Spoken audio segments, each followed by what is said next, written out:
Мемлекеттік қызметке орналасу сіз ойлағаннан әлдеқайда оңайырақ. Ендеше басынан бастайық. Мемлекеттік қызметке кіру үшін e-қызмет жүйесінің арнайы платформасы құрылды. Осы платформа арқылы кандидаттар әлемнің кез келген нүктесінен 24/7 форматта құжаттарын тіркеп конкурстарға қатыса алады. Бар болғаны қолда компьютер мен интернет болуы қажет. Онлайн іріктеудің ерекшелігі неде? Біріншіден, бұрынғы форматпен салыстырғанда кандидаттар құжаттарды жинап, оны мемлекеттік органдарға тапсырудың қажеттілігі жоқ. Екіншіден, онлайн іріктеу аясында заңдарды білу бойынша тестілеу оңтайландырылды.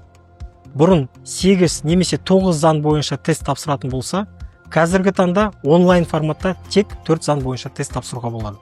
Сәйкесінше, алынған сертификат 1 жыл мерзімге қолданысқа жарамды.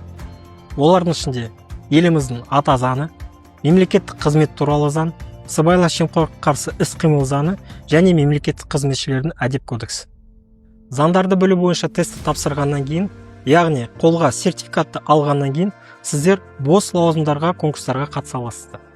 Онлайн іріктеу 3 кезеңнен тұрады. Біріншісі ол жеке қасиеттерін бағалау.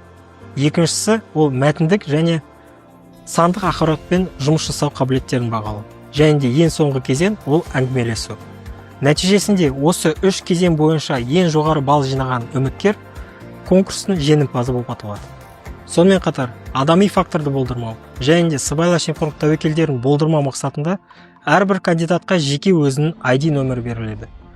Сәйкесінше, өзге кандидаттар немесе комиссия мүшелері әрбір кандидаттың жеке деректерін көре алмайды, тек ID нөмірімен шектеледі.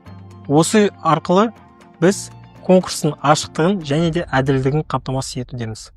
Онлайн іріктеудің негізгі мақсаты мемлекеттік қызметке кіру кезінде бәсекелестікті арттыру, сыбайлас жемқорлықтың көріністерін болдырмау және де әділетті шешімдерді қабылдау.